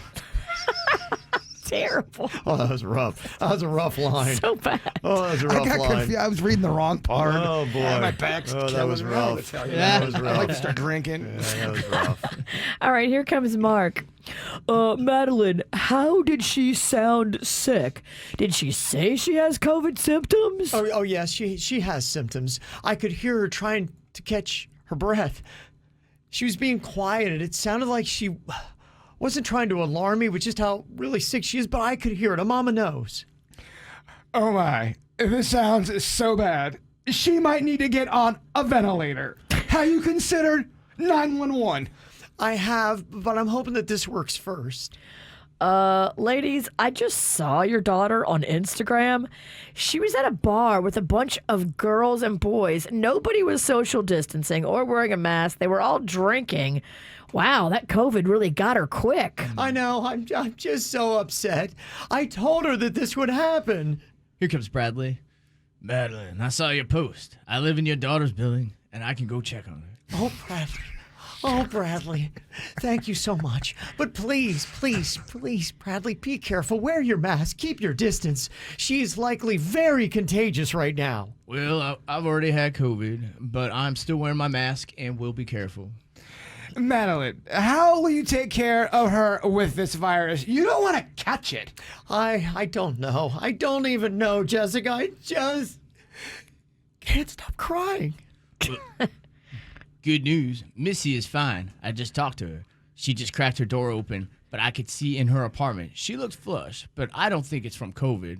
There was a shirtless guy sitting on her couch. Okay. Are you channeling Bradley Cooper from that Lady trying. Gaga movie? That's good. That's good. I'm trying. That's real good. It's dead on. It's dead on, Denny's. A star is born. Yeah, you are. You're a star. Here's the role of Missy. Mom, what are you doing posting this on Facebook? OMG, you are so dramatic and embarrassing. I'm fine. I just had some company and I couldn't talk. Missy, you had me worried sick. Any good mom would react the way that I did when their daughter is short of breath on the phone during the pandemic. Madeline, calm down. She wasn't being taken by COVID. She was being taken by David. Oh, Madeline. Oh, David. Oh, Yeah, hey. we'll take that virus any day. Dirty David, they call him. Yeah. Oh, yeah. Well, I saw this list from BuzzFeed, and it feels very incomplete to me. We're talking about great performances like the one we just had from Jaybird and Facebook Fishing. I get the Razzie. I'm okay with it. And you've seen a movie before, and bam, they don't have a lot of lines or a lot of screen time, but they steal the entire show. What kind of performances and how many times can you think of this happening? Now, some of the big ones, Heath Ledger is the Joker in The Dark Knight. Now, he did have a lot of screen time, so I don't know if that's a great example that BuzzFeed gives, but it's one of their best. They listed Michael Keaton as Beetlejuice in Beetlejuice is another one of those. Anthony Hopkins is Hannibal Lecter in Silence of the Lambs. And Tom Felton is Draco Malfoy in Harry Potter. Can we get some love for Booger from Revenge of the Nerds? Oh, Booger's hello. star. Hello. Yeah, see, their list I did not like, and I felt like they just really dialed it in on this one. I'm like, there's so many other great examples. Matthew McConaughey, Wolf of Wall Street. That feels like that should belong. That was great. That still pounding the chest thing that he did. He was good. There's a lot of good players in that movie. There is. And he's one that really jumped up and just... Him and Dazed and Confused, he was a sideline player that was awesome. He's you could done a argue it lot. got him famous. Yeah. Slugsworth from Willy Wonka and the Chocolate Factory. Who? Another one I thought of is his real name's R. Lee Emery, I believe. He's the guy that was in Full Metal Jacket. Remember Yes. the drill sergeant? He's awesome. He's not Solid. even the whole second half of the movie, and I remember he was so good. I would watch just the first half of that movie, and then as soon as he's not in it, I would stop watching the movie. That to me is a sideline character that's taken over a movie. I know I sound like a broken record with this, but Val Kilmer's performance in Tombstone is one of the best performances of all time in any movie ever. Somebody listed that on Reddit. I was checking the Reddit thread because I didn't think BuzzFeed did a very good list. It's a shame he wasn't even nominated for anything. I mean, it was a unbelievable role. Yeah. They also list, I think it's Alec Baldwin and Glengarry Glen Ross, a movie about doing sales. And so they said that was one of those sideline performances. Joe Pesci and Goodfellas. Yes, Absolutely. Tommy. Yeah. Tommy. Where somebody, they're just supposed to come in, put in a little bit of time, and they steal the show. Some of the other examples that BuzzFeed gave that I don't even really know of. Viola Davis, I know she's a great actress. Mrs. Miller in Doubt, I've never seen that. For all my Star Wars lovers out there, Boba Fett, Empire Strikes Back. Okay, there you go. A lot of people talked about him. He You're wasn't in there right. that long. Not a Yeah. lot of screen time, and people say he made an impression on him. And David Reel as Glenn Coco in Mean Girls. I don't even remember that. Does that ring a bell to you, Virginia? Yeah. What is that? Why am I not thinking of that? He's like, Glenn Coco, you go, Glenn Coco. Yeah, it's a very obscure line. very obscure, but a lot of people say it though. It's one of those repeatable ones. It is. Happy Gilmore, Chubbs, Carl Weathers. Oh, he's He's awesome. a great character in that movie. How about Bob Barker? Bob Barker's Yes, great. he's Is part of that. He's a star. With the fight, yeah. So I feel like BuzzFeed dropped the ball. There's got to be a lot of other great options. Characters who stole the show even though they barely had any screen time. Anybody else you would add into it? 877-979-WRMF. Some solid suggestions here, much better than what BuzzFeed did. They put together a list of the characters who stole the show even though they barely had any screen time. Your Heath Ledger, the Joker in The Dark Knight. Yeah, he was in there a lot, though. Michael Keaton as Beetlejuice and Beetlejuice. I mean, he was in there a lot. Val Kilmer was in there a lot in Tombstone, but they weren't the main star. Yeah, I guess you could get that. To me, the Arlie Emery, the guy from Full Metal Jacket, he's half the movie. That would be kind of more what I'm thinking about. Matthew McConaughey, Wolf of Wall Street, just, a little bit in there. Joe Pesci, Goodfellas. I'm taking it back to the old school. I don't think that the Wizard of Oz works without the Scarecrow. They actually, in BuzzFeed, they mentioned the witch. It doesn't work without all of them, I guess. Yeah. You're right. The witch isn't around that often in that movie. Yeah, they said that she kind of stole the show. She's the best part of the movie. Yeah, because she's like the fear. She's not there, but you know she may be coming. Oh, I have that in common with that cast. I fear the witch. You should. A couple other classics. I was upset I didn't think of this myself. Somebody said Long Duck Dong and 16 Candles. Unbelievable. Yes, good call. Unbelievable. Yes. That is a great one. McLovin and Superbad. There's another one people mentioned. There's a lot for Pulp Fiction. Bruce Willis or even Samuel L. Jackson. People are saying are great sideline characters that stole the show. John Candy in Home Alone. Kind of forgot he was in that movie for a while, but yeah, he is. Remember, Is he? Yeah, he is in the van. He's the one that gives the mom a ride home. He's with his traveling polka band, and they meet up like at the airport when the flight's canceled or something like that, and they give her a ride. That's right. Cousin Eddie, Vacation. Oh, geez. To me, there's a lot of funny stuff in that movie, but he's the best part. There's the movie's not a classic without Cousin Eddie. Oh, Cousin Eddie's a rock star. It's all Cousin Eddie. You're right. He may be the greatest of all time. I agree. Because he's not in it that long. No, he's not. But boy, he makes a lot of worth out of the screen time he gets. So many quotable scenes. Oh yeah, preparing for the career. College Carnival. Tom Cruise, Les Grossman in Tropic Thunder. That's where he kind of got out of his annoying shell. Yeah. Jumping on couches. That was right being after glib. he had to do something funny. Yeah. Yeah. And Jonathan William Lipnicki and Jerry Maguire. Who? That's the little kid in Jerry Maguire. Remember, the human head weighs 8 pounds or whatever? He was fantastic. So was Bob Sugar. And Cuba Gooding Jr. was amazing in that, but he had a major part in it. Yeah. But you're right. The little kid was great. Yeah, it's the sideline players. So, yeah, I knew there was a lot better answers. You saw Jerry Maguire? I don't think I I have. cannot I'm believe sorry. You would love that movie. You're missing out on so much great stuff. Jack Nicholson and A Few Good Men. Yes. Oh, man, Wow. yes. That's one of the best. That is crazy. Let me see here. We got also Jon Hamm and Bridesmaids. Okay. I would go Melissa McCarthy in Bridesmaids, although she was in it a bit, but she wasn't the main star. No, she was funny in there. She was unbelievable. The dog part, when she took all those puppies. That was the best. I love that part. The dog park and then the wedding dress shop. And when she's in the airplane. Yeah. It's pretty amazing. She's good nonstop in that. She's fantastic. All right, any other ones you want to drop on us? You can. 877-979-WRMF. Coming up here in a couple minutes, going to open up the KVJ Confessional. Do you have something to confess here today? You can do it anonymously with a text, 877-979-WRMF. Cleanse your soul. Next. Get the info on everything that's going on with us at kvjshow.com. Got the KVJ Confessional open here today.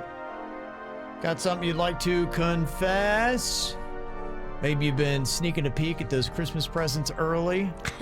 I did that one year, and it was the worst Christmas of my life. Yeah, it taught you a lesson, huh? It did, actually. Yeah. See what happened? Spoiled it. Spoiled Christmas. Trying to be a cheat. That's usually what happens.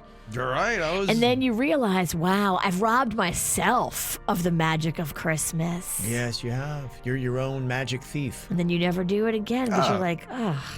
The universe, the Christmas universe punished me. They gave me back problems. Don't you get it? That's your coal. You'll throw your back out. Forget coal. We're going to give you this instead. All right, what do you want to confess here? Any simple little sin you can get off your chest right now. 877-979-WRMF. You can text it in 877-979-9763. Some of the confessions that we've had texted into us. My daughter likes Disney princess films.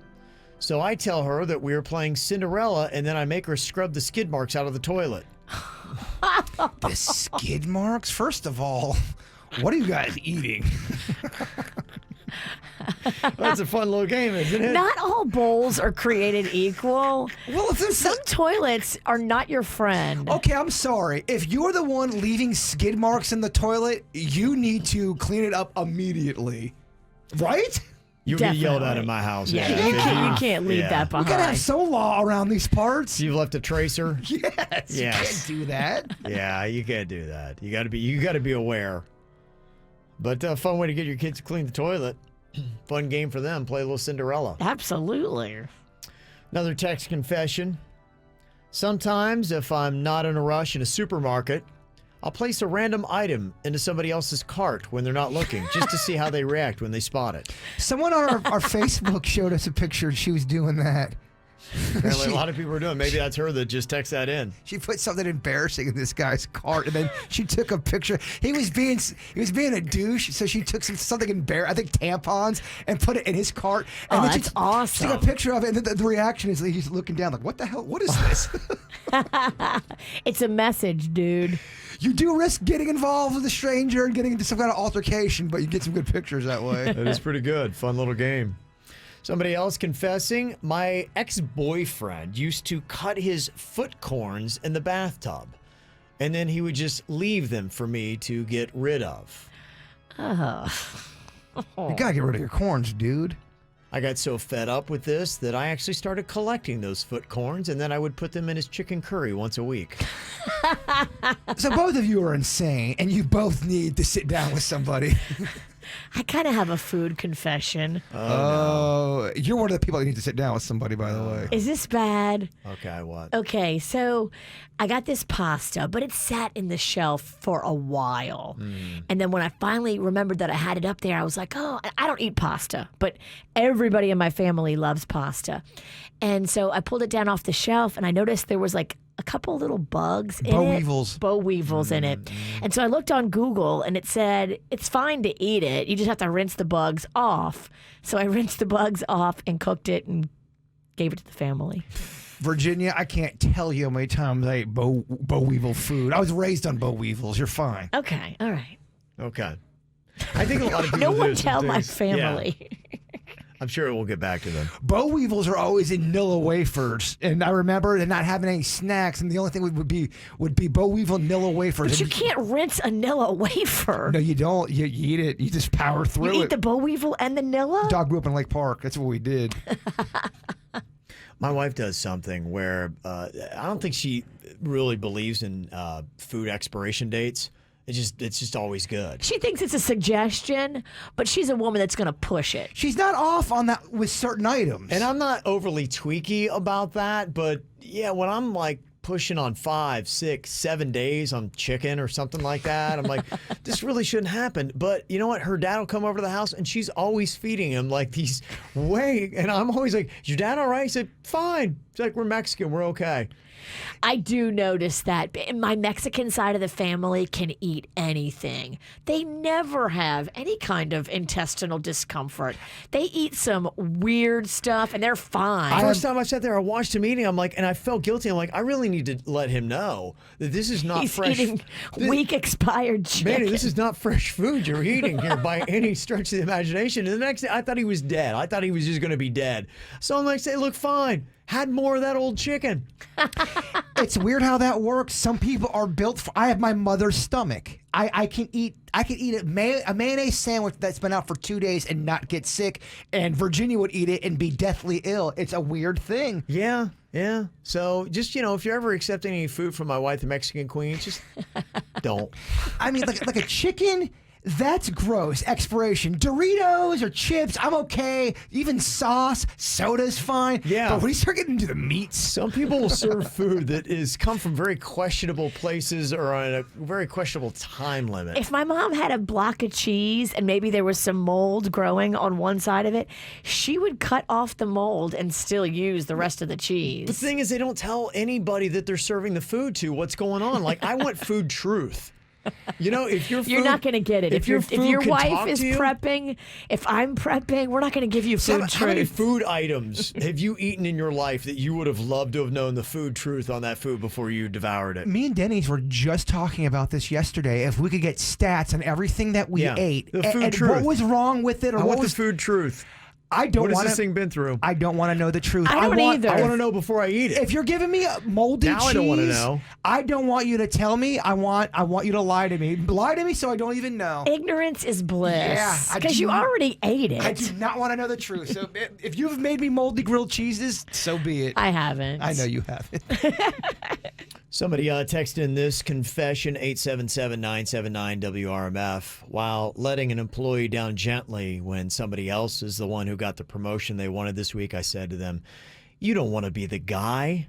You want to be the guy that the guy counts on. I totally got that line from the West Wing, and I don't believe any of it, but they did. Yeah, you're right. I don't want to be the guy.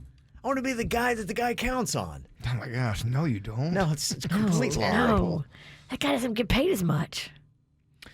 This is odd. Somebody said in their confession, when I trim my pubes, I put the clippings in a neat little pile on my front lawn so the nesting birds can use them. I feel like I'm giving a bit back to nature. Okay. Seems like a lot of work. That person's got a lot of issues. They're a little twisted, yeah. Somebody else said, I became a plumber because it looked easy, and the plumbers I saw in porn always got random sex. Well, it's been 8 years. The job is really hard. It's boring, and I haven't had sex yet with a customer. Oh. Plumbing, to me, that's not a sex. You're there to take out crap from the toilet. I know. How is that getting you in the mood? Pizza guy, I get. Yeah, somebody clogged the toilet not too long ago at my house, and you were so horny, right? yeah, the guys had to come and clean it out. Like, the stuff they have to do is the stuff that is gross. That's not turning me on, man. No. What a terrible scenario. And another one here. Confession says, I spent my first night at this girl's house when I just unfortunately got a bad case of diarrhea. Of course, there was no TP on the roll, and she was asleep. So I used her bath sponge, and then I threw the evidence out the window. But before I could get to it in the morning, she found it and was confused and simply washed the mud off of it, put it back in the shower. I think you did it all wrong. You should have just taken an emergency shower. Oh, that's not right. Oh, but I guess if you're dating someone and it just started, is it weird that all of a sudden you're taking a shower at 1 a.m. in the morning? Oh my gosh, we're getting so many great confessions that are coming in. Kind of used up all my time on that, but I'll get to them when we get back from break. But oh man, there's some funny stuff people are doing. Twisted. People are twisted, man. They are. I love it. Yeah, so if you didn't hear your confession just right now, just wait. A lot of times they're on a week delay or so, but yeah, there's some funny stuff people were sending in. That one you had about the pubes and they put in the yard and the bird. Do birds really attack that? If you were to do that, would that really attract birds? Would you have to put seeds in that? Well, what do you? I thought didn't he say he shaved it and then he put it outside in the yard and then the birds for them to use for their nests, their nesting. Would they really? I mean, I'm asking, would that really happen? I think they find things like hair and grass, things like that, to make their nest out of. Now, are they going to gravitate to that? Do birds love pubes more than anything else? That I don't know. That's what I'm asking. Yeah, basically, I haven't asked a bird that, but I don't know. It's possible. It's interesting. Yeah, I would think the wind would just blow it away. I can't imagine the birds are coming and grabbing it. Well, you'd have to put rocks to kind of weigh it down. Sorry, it stayed with me, and I was trying to work through the. You're trying to figure out how that's happened. Yeah, I don't think there's a high percentage that's winding up in birds' nests. I know. If I had to guess. I know you could do it. Yeah. The question is, it's just a weird, twisted thing. Do the birds really respond? Well, just because it looks like a nest on your body doesn't mean that it makes a good nest for a bird. Exactly. Yeah. So I'm just trying to learn. Mm-hmm. Yeah. Yeah, okay, I'll add that one. There's one, I just got another one. I was like, almost right. I'm like, I'm going to save it. This one I will read because this has got an expiration on it. My husband said not to use the credit cards for Christmas. I told him that I didn't, but I did. In my defense, he only gave me $500, and I usually spend that on one of my children. So there you go. Getting real with that. Dang. Yes. I mean, when the bills come. Yeah. It's one of those things that know you're going to have to answer for. That's what I don't understand. Like people that are like, in the moment, just screw it. I'm putting it on the credit card. Like it just might be ask for forgiveness kind of thing where you're like, yeah, but the kids, I don't know. He's going to see it. Yeah. But I think people do that. I think they do that kind of stuff knowing that they will get in trouble, but they do. Yeah, they do. All right, so you can keep sending in your confessions. I'll get those for next round when we do that. 877-979-WRMF. Ow! There's a lot of dumbass criminals to talk about, baby. It's the whacked out news. People breaking the law. Ha-ha, fighting in the nude. Drunk people pooping in the street. Ha-ha, it's the whacked out news. So many people on meth. Ow! Got some cocaine washing ashore here in South Florida. We always talk about what you would do if you found it. Well, you would have had your opportunity if you were walking along South Ocean Boulevard in Palm Beach on Saturday morning. And usually the Queen and I are. We didn't because this Saturday morning it was raining. So I'm like, yeah, she wanted to go walk in the rain. I'm like, I'm not walking in the rain. Otherwise, you would have found a thing of cocaine. I might have seen a good big old thing of cocaine. Yeah, 70 pounds. Oh, whoa. My gosh. Yeah. That's like 4 baby Roccos. It's like 3 Roccos. 3 Roccos. All right. That's a lot of cocaine, yeah. It was in the 800 block of South Ocean Boulevard in Palm Beach, washed ashore Saturday morning. A resident saw one of the packages on the beach at about 11 a.m. and called the police right away. Oh, that's the mistake you made. Do you, I know we ask this question a lot, but... Oh, it's raining. There's nobody on the beach. I go get it. You get it? And do you really try to sell it? You try to... No, I give it to somebody. She does it. Not the police, though. No, not the police. You give it to get some money. I find somebody that knows what to do with it. Yeah, I don't know how to move it, say but to him, can you move some weight? I can guarantee you I'll find somebody. I'm shocked that you know anybody that can move product. They say the street market value of that cocaine was about $850,000. Damn. I mean, Merry Christmas. I don't even need all of it. Just break me off $100,000 worth of the cane. And then I'll let whoever I give it to keep most of the money. Break me off a piece and then do what you will, and then we never met. I just want a finder's fee. Yes, $100,000. That's all I want. Perfect. Perfect. Oh, that changes Christmas. That changes New Year's. And what a waste of some great cocaine. They're going to destroy it. I don't believe that for a second. Yeah. Yeah, something tells me people dip in the evidence room. Bob's going to destroy it with his nose. Exactly.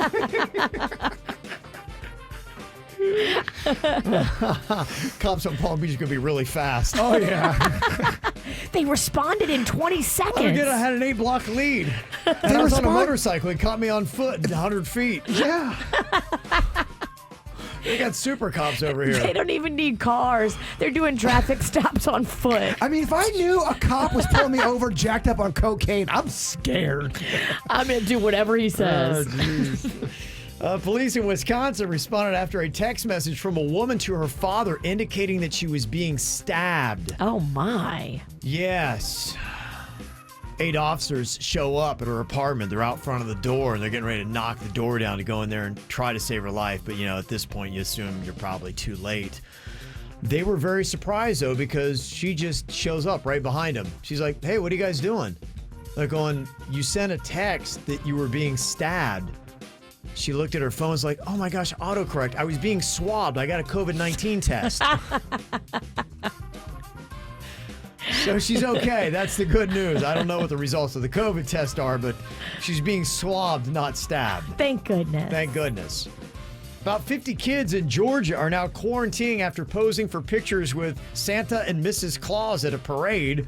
Apparently, both Clauses wound up testing positive for the coronavirus. Oh, boy. Yeah, they're saying this is happening a good bit. Apparently, there's a lot of COVID Claus out there because a COVID Claus went and visited a nursing home in Belgium, and now 75 people there have tested positive for coronavirus. Oh, my gosh. Yeah, so watch out for about COVID Claus. Stupid people. Yeah, Pepperidge Farm is warning people that we might see a Milano cookie shortage during the holidays. Uh-oh. My mom loved Milano cookie. Loved them.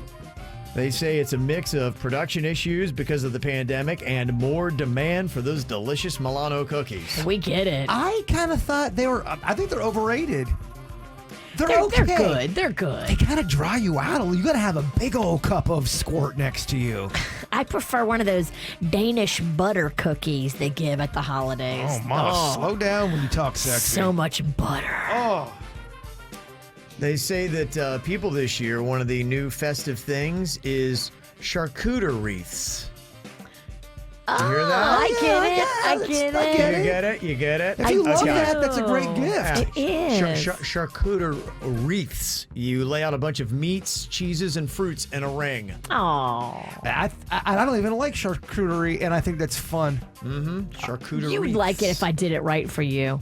I know you're not into the cured meat, but I would cheese your charcuterie up.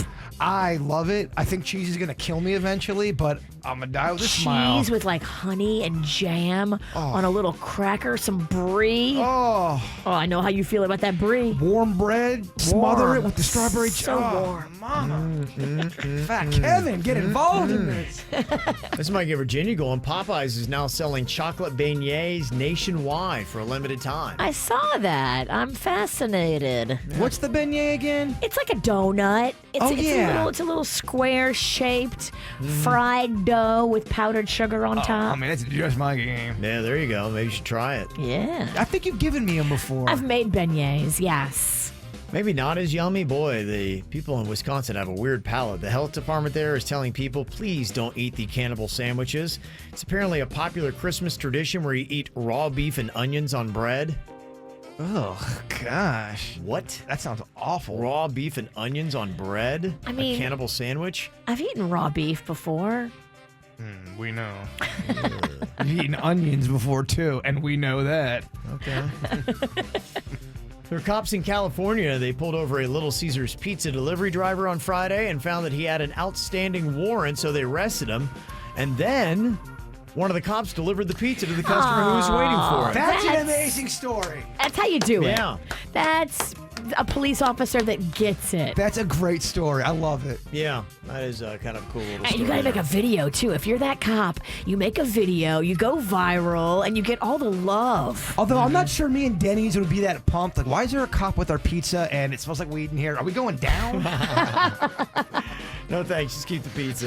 That'd actually be quite alarming. You order a pizza and then the cops show up? Oh, hell no. Never mind, he changed his mind. I don't like that story, Okay, Kevin. no, terrible story. A 20-year-old in Clearwater who was stopped for drunk driving had an AR-15 Oh my gosh. rifle on his lap, and he said that it was because he'd seen crazy stuff since moving to Florida from Alabama. Okay, so he's driving around with an AR-15 there. Okay. A Boston sports fan living in St. Pete not too far away from Clearwater, got arrested after he beat up a partially disabled man during an argument over Boston sports on Saturday. That happens a lot with Boston sports. People fight. Yeah. I saw somebody had in their truck Boston Pride sticker and a sticker next to it said mass hole. I was like, Yeah. okay, yeah. All right. They're very mad about something. I don't know what it is, but they're a lot of times mad. They're even mad when they win. We won, but we're mad. Yeah.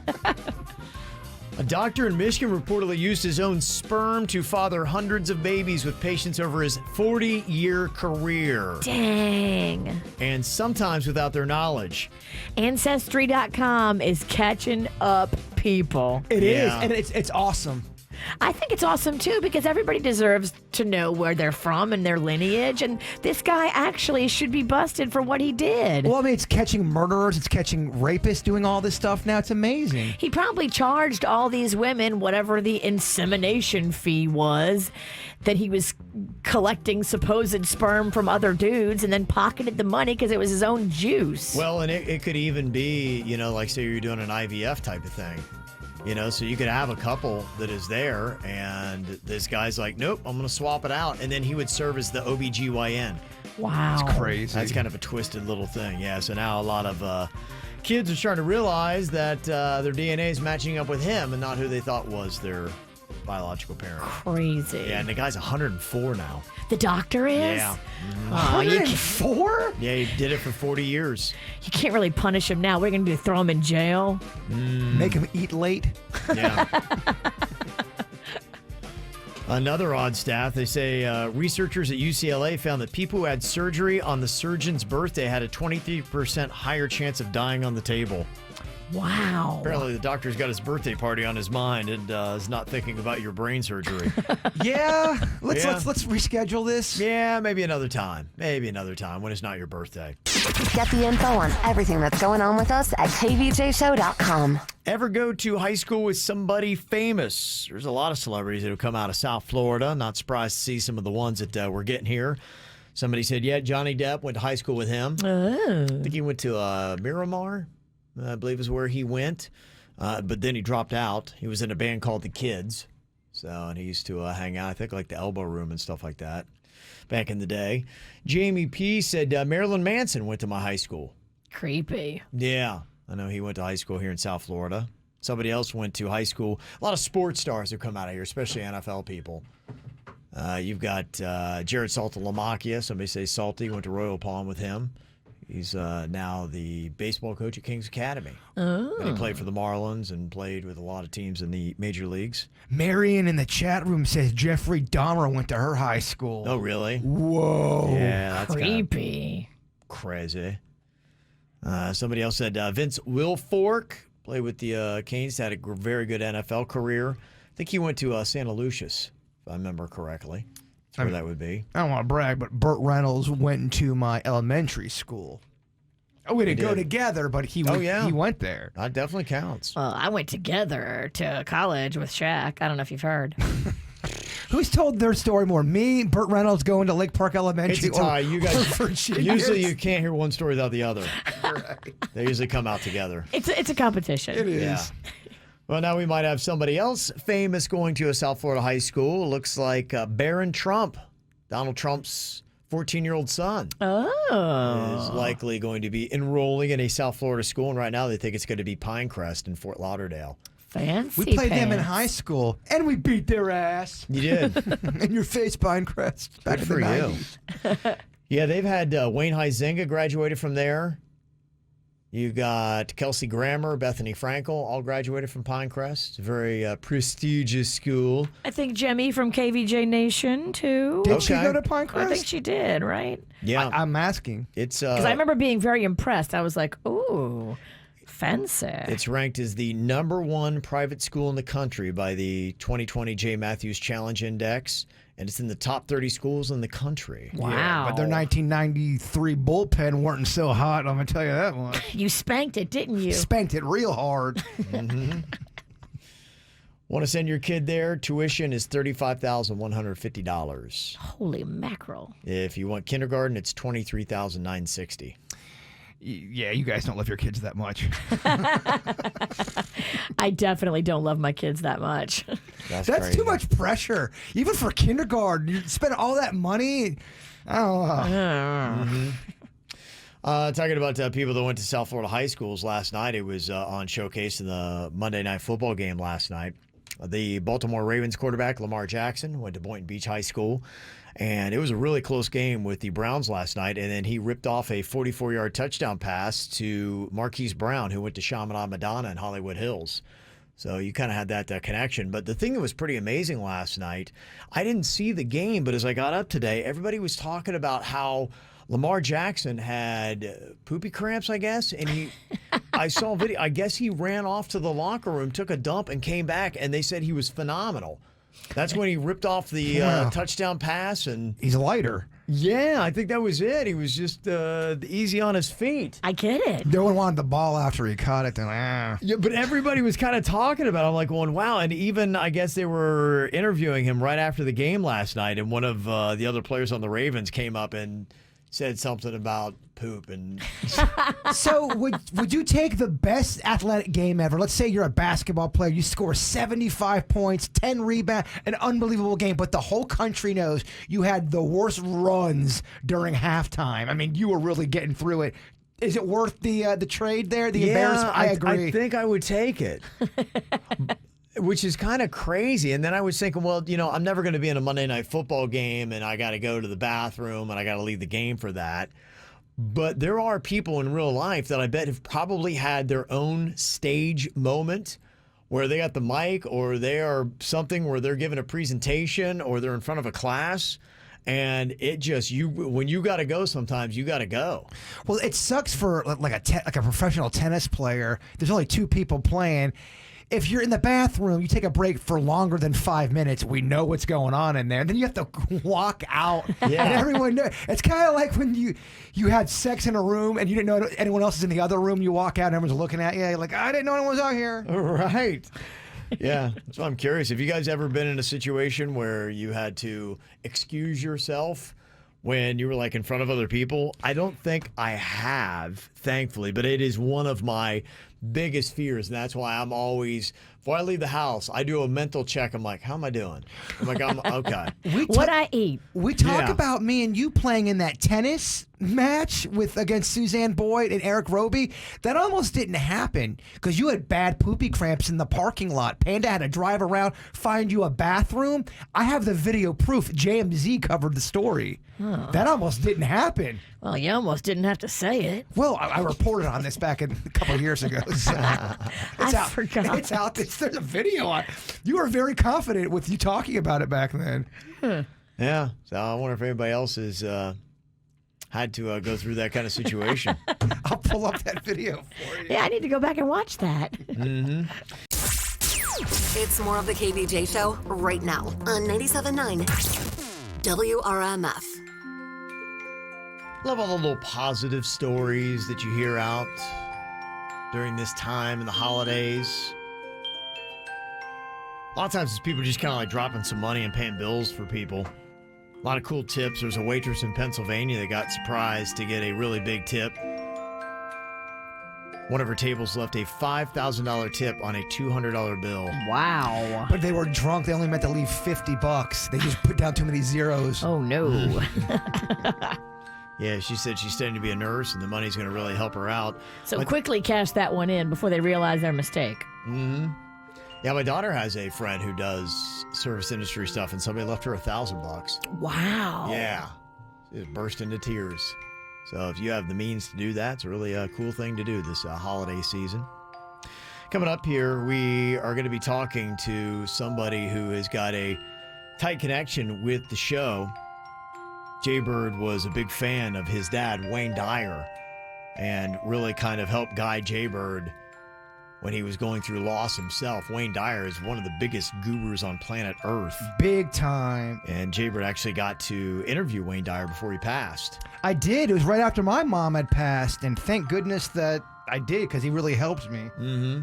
And his family is still helping people and passing it on, and they would like to help out our charity, Little Smiles, and we're going to find out exactly how when we talk to his son Shane coming up next. Now, this is really cool because if anybody's listened to the show for years, they know that Jaybird was really a disciple of Wayne Dyer, and you'd always talked just about the things that he had said and how it really had guided you. And you actually were able to get an interview with Wayne Dyer and sit down and really do a heart-to-heart and ask him everything you've always wanted to know. Yeah, Wayne Dyer was, honestly, out of anybody in my life, he's a person that changed the way I just think and look at the world. And what would you say? Like, is he a book author, a spiritual guru? And Shane, correct me if I'm wrong, but wasn't your father at one point the number 2 most influential spiritual leader in the world?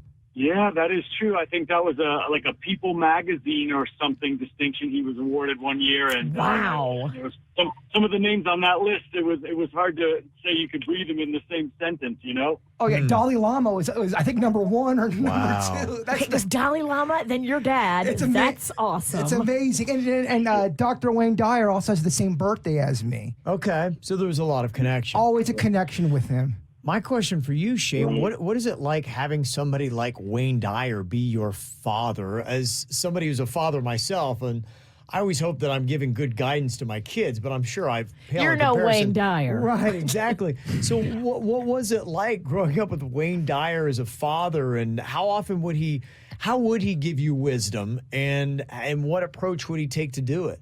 Yeah, you know, I can tell you that the one thing he never let us feel was pressure, because it is tough when I look back now and I think of some of our, some of the guests we had over for dinner. We'd always do family dinner on a Sunday night, and you never quite knew who was going to show up, and it was always a lesson. There was always a lesson involved in almost everything he would talk to you about, and it's just, probably still to this day one of the most I would say, intelligent people I've ever spoke with. And it was always something new.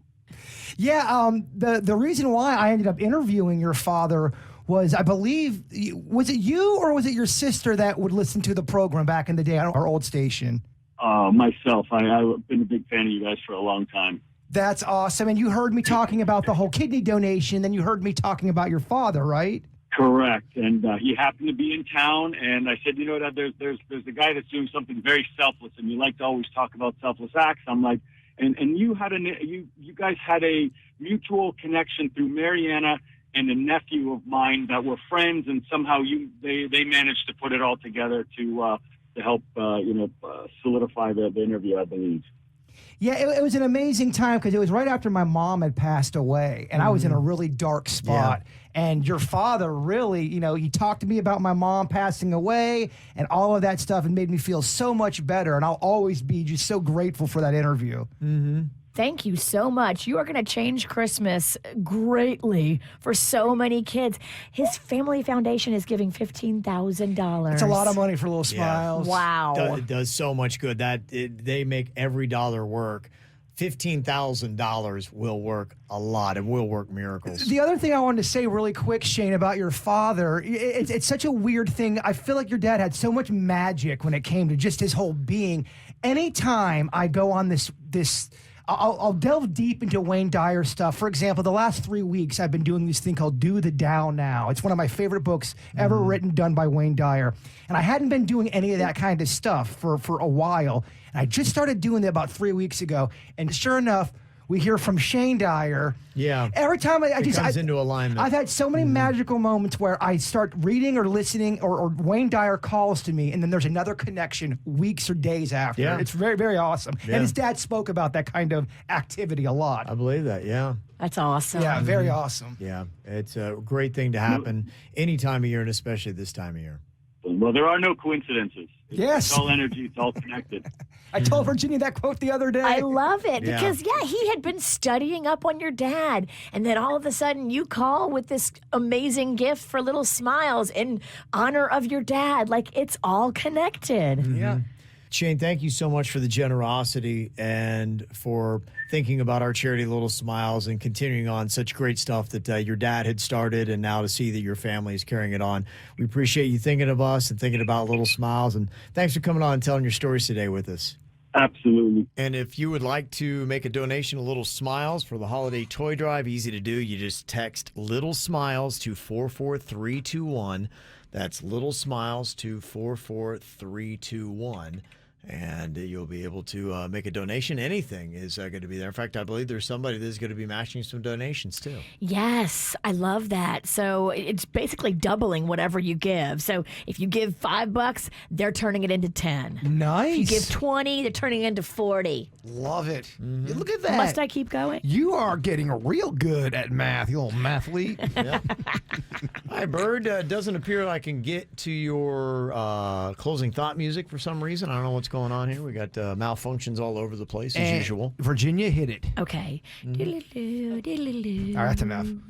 I want to do a Wayne Dyer quote. Let's end the show with a great Wayne Dyer quote. He's got so many of them. All right, you're really distracting me. How people treat you is their karma. How you react is yours. That's true. Very nice. Very nice. Coming up, we've got the After the Show podcast. Our internet in the building has gone down, though, so I don't know if we're going to be live on Facebook and YouTube. That. Yeah, so we just got it fixed the other day, but it's decided to break again. So we got it at a discount. Yeah, so if you can't get it live on the streaming, it'll be on the podcast app. You can go to 97.9 WRMF and catch it there, or wherever your favorite podcast apps may be. The After the Show podcast will be somewhere today. This is the KVJ Show on 97.9 WRMF.